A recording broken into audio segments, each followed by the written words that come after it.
kwento ngayon dahil ang kwento natin ay tungkol sa pag-uugali ng tatlong bata. Ito ay si Emma Encantada at tatlong harapan. Kwento ni Rene Villanueva at guhit ni Harry Carl Juan.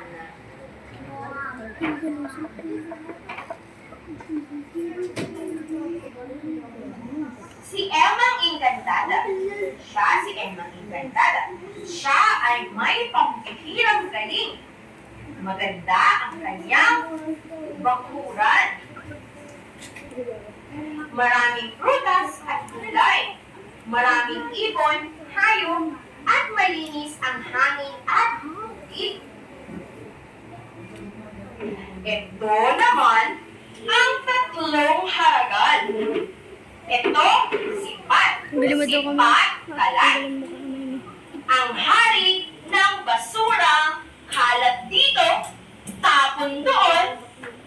Ito ang ugali niya. Siya si Pat Kalat. Ito naman si Pas Waldas. Ang reyna ng aksaya. Aksaya sa tubig, waldas sa kuryente. Ito ang gawain niya. Anong pangalan niya? Pas Waldas. At ito naman ang pantatlong haragan. Ito si Paul. Si Paul Putol. Ang kaaway ng mga halaman.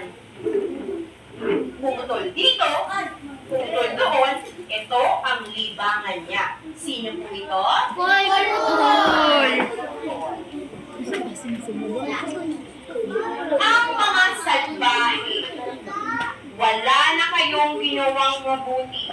Kaya galing na galing ang mga tao sa tatlong haragan na sina Pas, Paul, at Small. Galit na galit ang mga taong bayan sa tatlong haragan. At hinabol ng mga tao ang tatlong haragan hanggang makarating sila sa bakuran ni Emang Encantada. Ito ang bakuran ni Emang Encantada na napakaganda. Nang biglang dumating si Emang Encantada, binawalan niya ang tatlong haragan na tumawa. Bawal tumawa habang sinisira ang magagandang bakuran. Ang saya sirain, sabi ni Putol. Sige, sirain natin, sabi ni Pat. Sirain natin ang todo, sabi ni Pat. Nagalit si Emang Encantada. Dapat kayo bigyan ng aral. Emang Encantada. Sabi ni Emang Encantada, may dumating ng malakas na hangin sa tatlong haragan at sila ay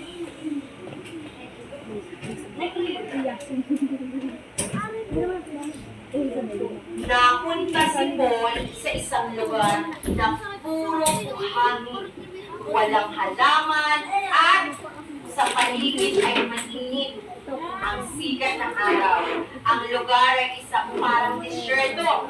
Naghahanap ng punong si Paul para sumilong, ngunit walang puno sa paligid. Ganito pala kung walang halaman. Yan ang sabi ni Paul. Nauuhaw na ako.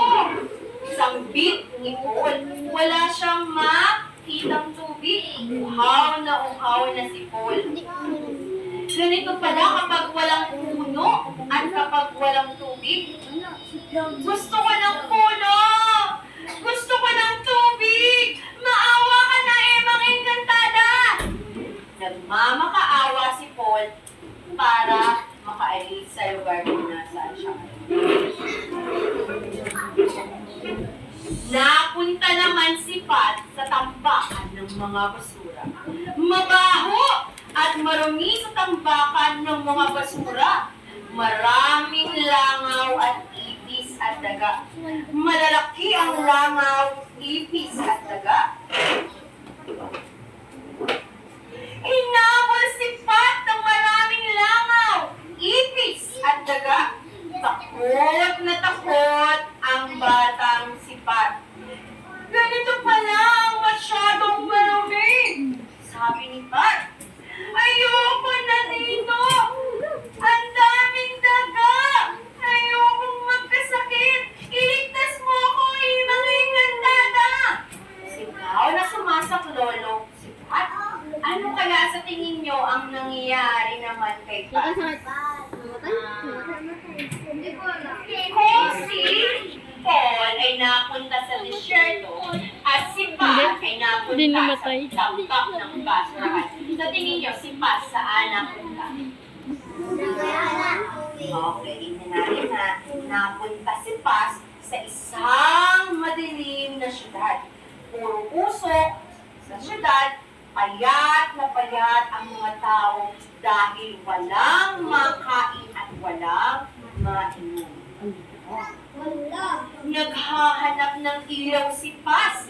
Walang kuryente. Naghahanap ng gripo. Walang tubig para makainom. Mamamatay ako dito sa usok at dilim.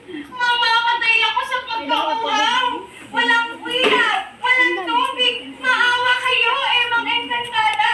Nagmamaawa si Paz sa Emang Engkantada. Pwede ito madam, hindi mo. Ito mo. Ay, bakit tubay ko? Napagtanto ng tatlong haragan na mali ang kanilang ginawa, na sirain ang bakuran sa kapaligiran.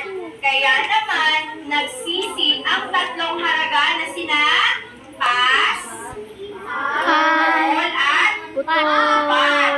Hindi na po kami magkakalat, sabi ni Pat. Hindi na po kami maninira, sabi ni Paul.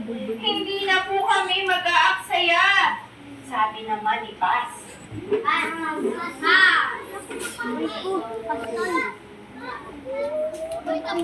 Naawa si Emang Engkantada sa tatlong haragan. Kailangan kayong matutong maglinis. Kailangan matuto kayong maglanin.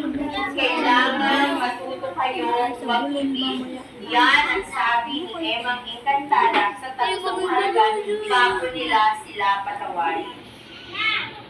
Kaya naman, tumulong ang tatlong haragan kay Emang Engkantada. Naglinis na bakuran si Pat. Nagtanim ng halaman si Paul, nag-igib ng tubig si Pat, at tuwang-tuwa si Emang Engkantada sapagkat nagbago na ang tatlong haragan. So, dito nagtatapos ang kwento si Emang Engkantada at tatlong haragan. So, may tanong si teacher. Thank you. Meron ka ang sa? Saka natin kwento. Oo, may hula ka. O, next. At next na lang. May tanong si teacher. Ang mga kasagot may premyo. Okay. Chocolate lang. O, para kung sino yung nag-aaral ng comprehension sa kwento natin. Sino-sino ang mga pangko? Walang magkasabi ng sagot. Itaas lang ang kanang kamay ng nais sumagot. Kanan o kaliwa? Pwede. Okay. Sino tata? O, sasabihin mo na yung tanong. Ay, hindi. Gusto ko surprise. O, ikaw po yan. Dali, tayo ka muna. Alam mo masasagot niya to. Okay. Sino-sino ang mga pangunahing tauhan sa kwento? Kaya mo isa-isahin? Pat? O, sabihin mo sa pangungusap ang mga pangunahing tauhan sa kwento. Ang mga pangunahing tauhan sa kwento ay sina Paul, Pat, at yung babae ng pangalan. Sinabi niya? Pass. Okay, palakpakan natin. Yes. Okay, sino makakapag-uli? ay lapis. Ay, ako na. Okay, sino makakapag-ulit? Yung pag-uulit, hindi na lapis. Iba na. Okay, ikaw. Oh. Maaari mo ba ulitin ang sagot niya? Ano pangalan mo yan? O, Gerald, anong pangalan mo? Jacob! Sino-sino ang pangunahing tauhan sa kwento? Sina?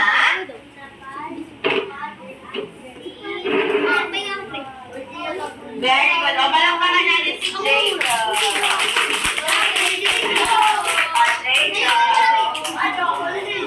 Okay, pangalawang tanong. Ayan, ikaw. Tumas ka eh. Hindi ko sasabihin sa tanong. O, dito ako. Okay, pangalawang tanong. Maaari mo bang ilarawan ang tatlong tauhan sa kwento? Anong pag-uugali ni Pat? Anong, sino pa? Ang dalawa? Ay, patanggal nga nito, Benny. Melody. Paul. Nagpuputol si Paul. Ay, mahimig lang po.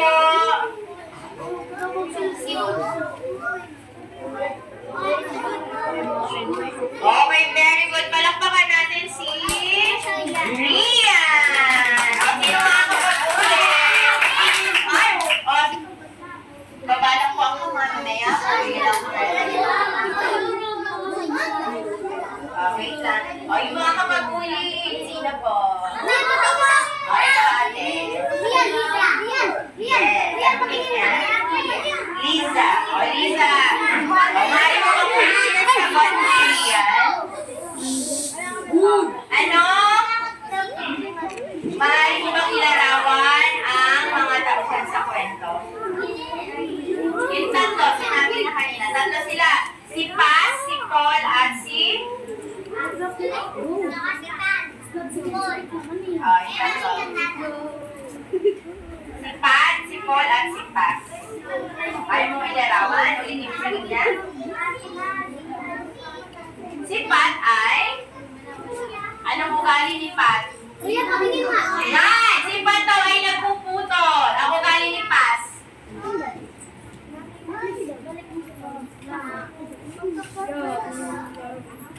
Yes.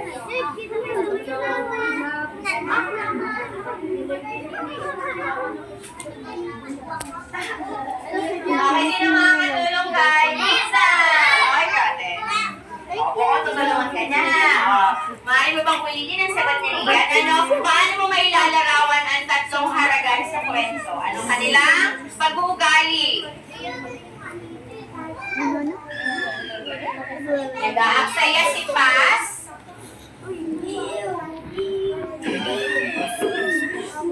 O, nagpuputol. Ang pangatlo? Parang baliktad. Si Pat ay... Brown out. Si Paul yung sinabi mo kanina na nagpuputol. Si Pat.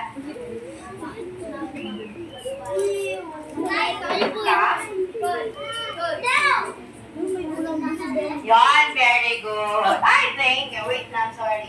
Okay, palakpakan natin si ate. Oh, madali lang baga. Ibig sabihin, wala kayong Thank you. Okay, isa-isahin natin. Anong pag-uugali ni Pat? Ay, sorry. Anong pag-uugali ni Pat? Pat? Wala. Anong ugali ni Paul? Anong ugali ni Paz? Balbas. Okay.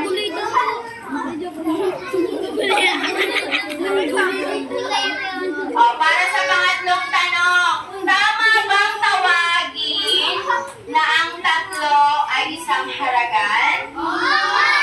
Bakit? Sino mga kasagot? Kuya Ethan. Kaya mong sagutin? Bakit daw natin, tama bang tawagin natin na ang tatlo ay haragan? Bakit? Sabi mo ay oo. Bakit? Bakit? Ano bang pag-uugali ng tatlo? Nagpuputol? Nag-aaksaya at? Ano? Anong ugali ni Paz? Ano ugali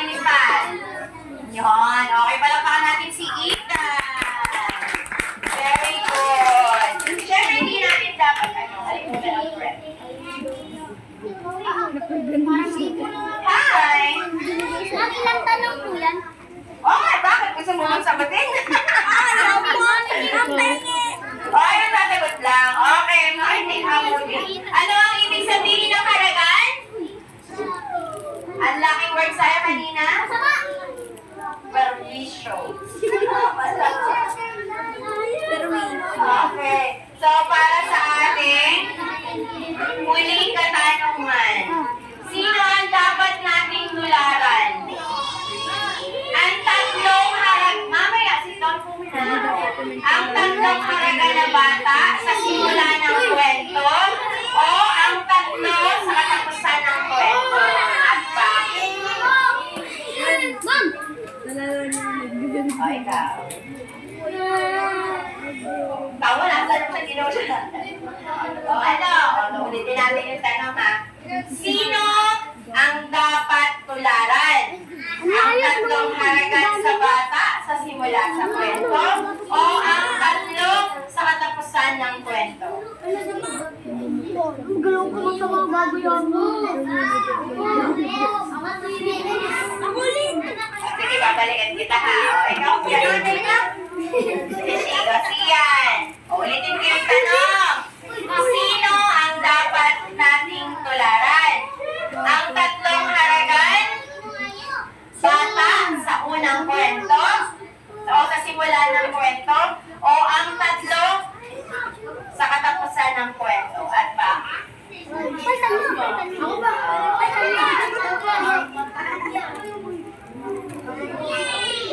Ay, sabi. O bakit? Bakit dapat natin sila tularan?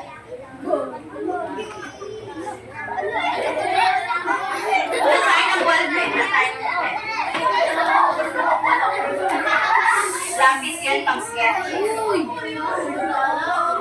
Ay, nakasiyan. Oo, Mark. Ayaw mas nakasiyan. O, ulitin ko yung tanong. Sino ang dapat nating tularan? Ang tatlong haragan, bata sa simula ng kwento, o ang tatlo sa katapusan ng kwento? Okay, bakit?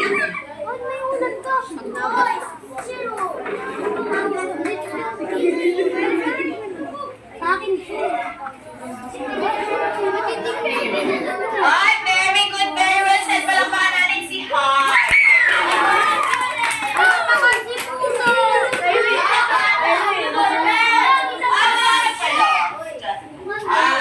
O, sino pa may opinion? Sino pa may opinion makakasagot? Dahil ito ay only opinion, 10 ulit ang ibibigay ko. Yung sa tamang makakapagsagot. O, ito. Yan, balik pa ka. Ulitin yung dalawa, dapat ay hindi kagaya ng sagot niya. Kasi ito ay dapat yung natutunan mo. Makinig kang mabuti. Sino ang dapat nating tularan? Ang tatlong haragang bata sa simula ng kwento? O ang tatlo sa katapusan ng kwento at bakit?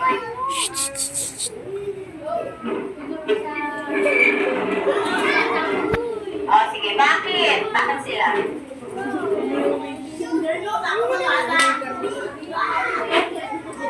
Kaya mo yan, pare.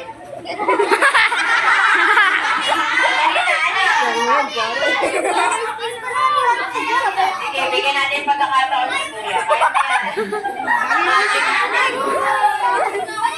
Dali na, kaya mo yan. Hoy, pare! Ay, hindi ko tatawagin niya. Kaya mo yan, Carloto! Okay, tama rin yung sagot dahil nabrago ng tagbay. Pero gusto ko yung tamang o dahil dyan, chocolate. Gusto ko yung may tama, yung magandang sagot. Ulitin ka ba? Okay, pwedeng tumahimik muna. Ay, ang mga grade 1, yung nakikinig ko, parang learning mo. Okay, makinig. Sino ang dapat nating tularan? Ang tatlong haragang bata at simula ng kwento o ang tatlo sa katapusan ng kwento at bakit?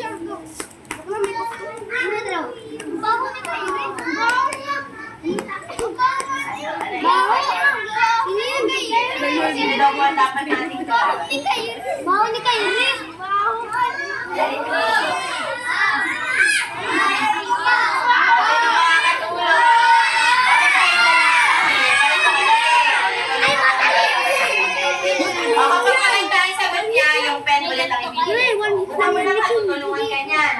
yung sa tanong. Anong pangalan mo, kuya? Ikaw ay si King Francis Tana. O, King, anong grade ka na? O, grade 4. Tanong ka na, umuha mo na rito gabi, ha? O, hindi ko na ulitin yung tanong, o ulitin ko ba? Paulit daw. Sino ang dapat nating tularan? Ang tatlong halagang bata sa simula ng kwento o ang tatlo sa katapusan ng kwento? O, at bakit?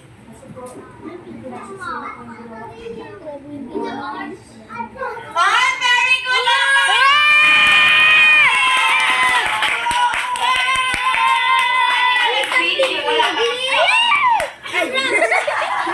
Ayan, thank you! O, nag-enjoy ba? O, dapat siya sa ating pangalawang unlocking word. O, diba? Dala na siya agad. Wala. Wala. Ikan mo, Kuya Ethan. Next